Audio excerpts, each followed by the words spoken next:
There was once upon a time a king who had a great forest near his palace, full of all kinds of wild animals. One day he sent out a huntsman to shoot him a roe, but he did not come back. "Perhaps some accident has befallen him," said the king, and the next day he sent out 2 more huntsmen who were to search for him, but they too stayed away. Then on the 3rd day he sent for all his huntsmen and said, "Scour the whole forest through, and do not give up until you have found all 3. But of these also, none came home again, none were seen again. From that time forth, no one would any longer venture into the forest, and it lay there in deep stillness and solitude, and nothing was seen of it, but sometimes an eagle or a hawk flying over it. This lasted for many years, when an unknown huntsman announced himself to the king as seeking a situation, and offered to go into the dangerous forest. The king, however, would not give his consent, and said, "It is not safe in there. I fear it would fare with you no better than with the others, and you would never come out again." The huntsman replied, "Lord, I will venture it at my own risk. Of fear I know nothing." The huntsman therefore betook himself with his dog to the forest. It was not long before the dog fell in with some game on the way, and wanted to pursue it. But hardly had the dog run 2 steps, when it stood before a deep pool, could go no farther, and a naked arm stretched itself out of the water, seized it, and drew it under. When the huntsman saw that, he went back and fetched 3 men to come with buckets and bail out the water. When they could see to the bottom, there lay a wild man whose body was brown like rusty iron, and whose hair hung over his face down to his knees. They bound him with cords, and led him away to the castle. There was great astonishment over the wild man. The king, however, had him put in an iron cage in his courtyard, and forbade the door to be opened on pain of death, and the queen herself was to take the key into her keeping. And from this time forth, everyone could again go into the forest with safety. The king had a son of 8 years, who was once playing in the courtyard, and while he was playing, his golden ball fell into the cage. The boy ran thither and said, "Give me my ball out." "Not till you have opened the door for me," answered the man. "No," said the boy, "I will not do that. The king has forbidden it," and ran away. The next day he again went and asked for his ball. The wild man said, "Open my door," but the boy would not. On the 3rd day, the king had ridden out hunting, and the boy went once more and said, "I cannot open the door even if I wished, for I have not the key." Then the wild man said, "It lies under your mother's pillow. You can get it there." The boy, who wanted to have his ball back, cast all thought to the winds, and brought the key. The door opened with difficulty, and the boy pinched his fingers. When it was open, the wild man stepped out, gave him the golden ball, and hurried away. The boy had become afraid.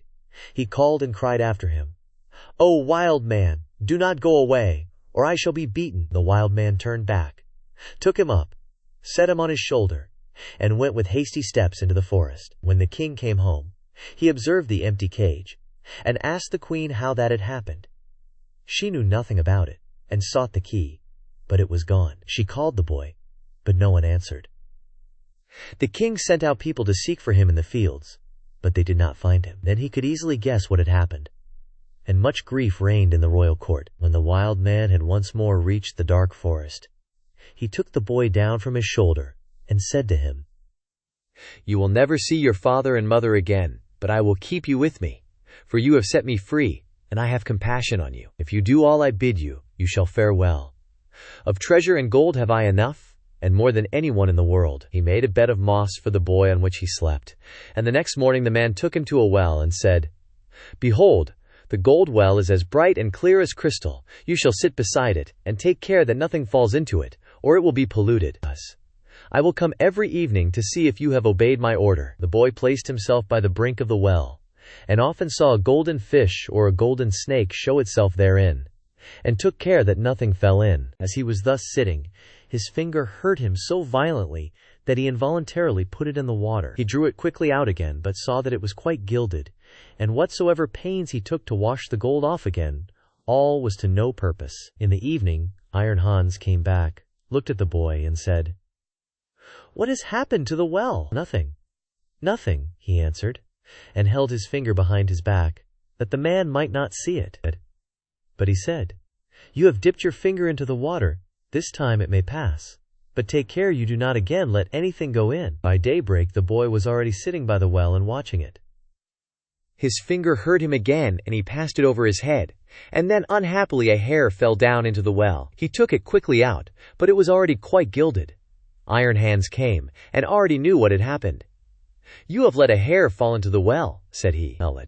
"I will allow you to watch by it once more, but if this happens for the third time, then the well is polluted, and you can no longer remain with me." On the third day, the boy sat by the well, and did not stir his finger, however much it hurt him, but the time was long to him, and he looked at the reflection of his face on the surface of the water, and as he still bent down more and more while he was doing so, and trying to look straight into the eyes, his long hair fell down from his shoulders into the water. He raised himself up quickly, but the whole of the hair of his head was already golden, and shone like the sun. You can imagine how terrified the poor boy was. He took his pocket handkerchief, and tied it round his head, in order that the man might not see it. When he came, he already knew everything, and said, "Take the handkerchief off." Then the golden hair streamed forth, and let the boy excuse himself as he might, it was of no use. "You have not stood the trial, and can stay here no longer. Go forth into the world. There you will learn what poverty is. But as you have not a bad heart, and as I mean well by you, there is one thing I will grant you. If you fall into any difficulty, come to the forest and cry, 'Iron Hans,' and then I will come and help you. My power is great, greater than you think, and I have gold and silver in abundance." Then the king's son left the forest, and walked by beaten and unbeaten paths ever onwards, until at length he reached a great city. There he looked for work, but could find none, and he learnt nothing by which he could help himself. At length he went to the palace, and asked if they would take him in. The people about court did not at all know what use they could make of him, but they liked him, and told him to stay. At length the cook took him into his service, and said he might carry wood and water, and rake the cinders together. Once, when it so happened that no one else was at hand, the cook ordered him to carry the food to the royal table, but as he did not like to let his golden hair be seen, he kept his little cap on. Such a thing as that had never yet come under the king's notice, and he said, "When you come to the royal table you must take your hat off." He answered, "Ah, Lord, I cannot. I have a bad sore place on my head." Then the king had the cook called before him, and scolded him, and asked how he could take such a boy as that into his service, and that he was to send him away at once.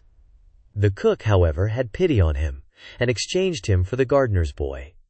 And now the boy had to plant and water the garden, hoe and dig, and bear the wind and bad weather. Once in summer, when he was working alone in the garden, the day was so warm he took his little cap off, that the air might cool him. As the sun shone on his hair it glittered and flashed, so that the rays fell into the bedroom of the king's daughter, and up she sprang to see what that could be. Then she saw the boy, and cried to him, "Boy, bring me a wreath of flowers."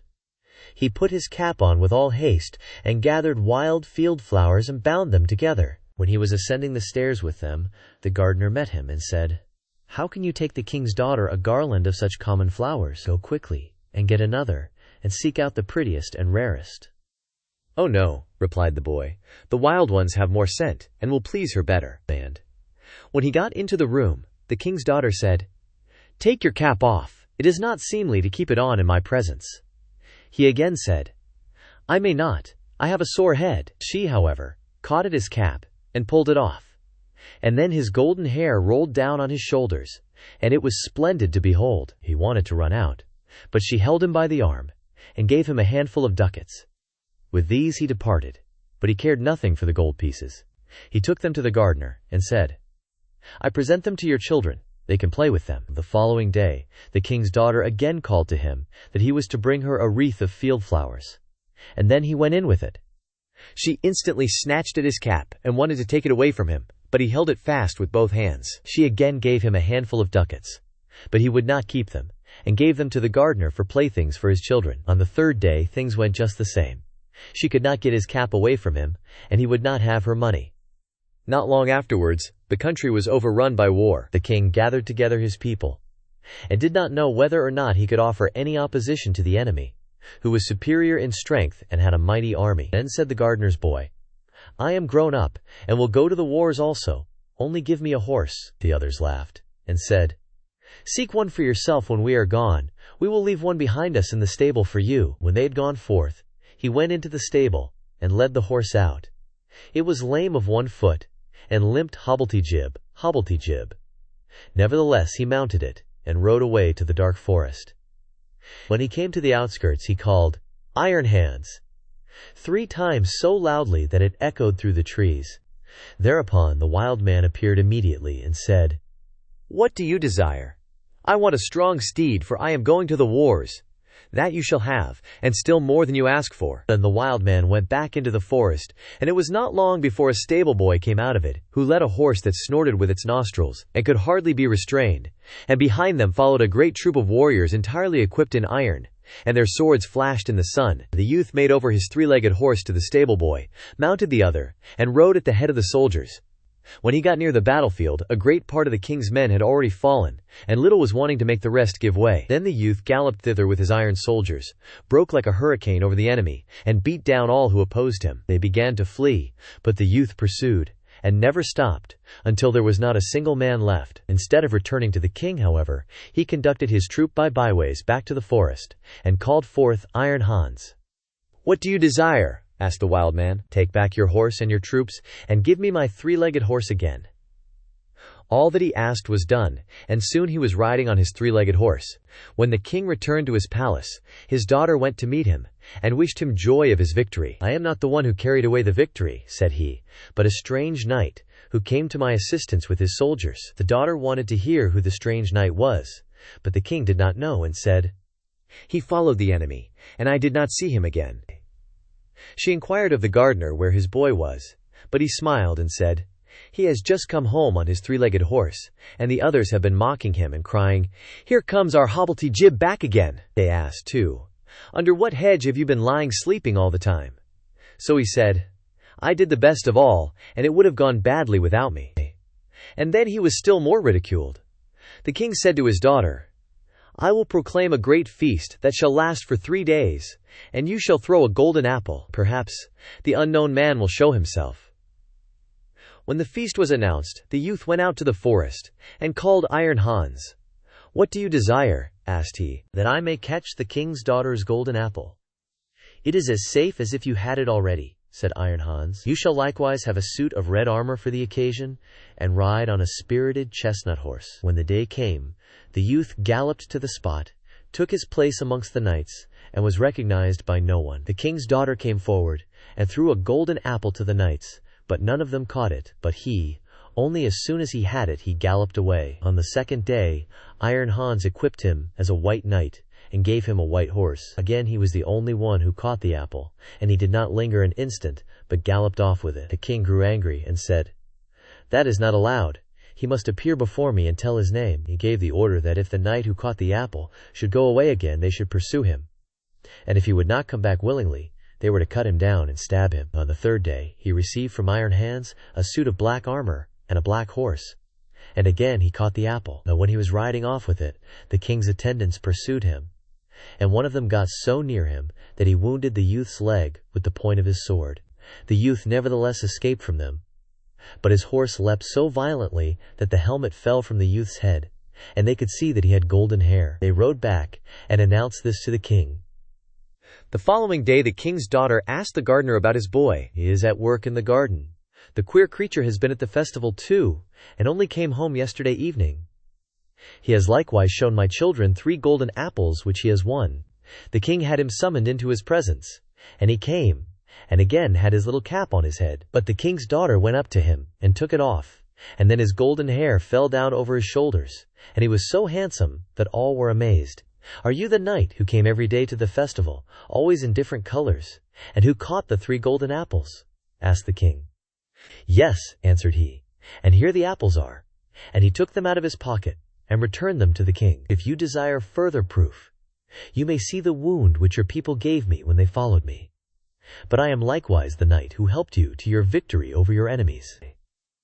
If you can perform such deeds as that, you are no gardener's boy. Tell me, who is your father?" "My father is a mighty king, and gold have I in plenty as great as I require." "I well see," said the king, "that I owe my thanks to you. Can I do anything to please you?" "Yes," answered he, "that indeed you can. Give me your daughter to wife." The maiden laughed, and said, "He does not stand much on ceremony, but I have already seen by his golden hair that he was no gardener's boy." And then she went and kissed him. His father and mother came to the wedding, and were in great delight, for they had given up all hope of ever seeing their dear son again. And as they were sitting at the marriage feast, the music suddenly stopped, the doors opened, and a stately king came in with a great retinue.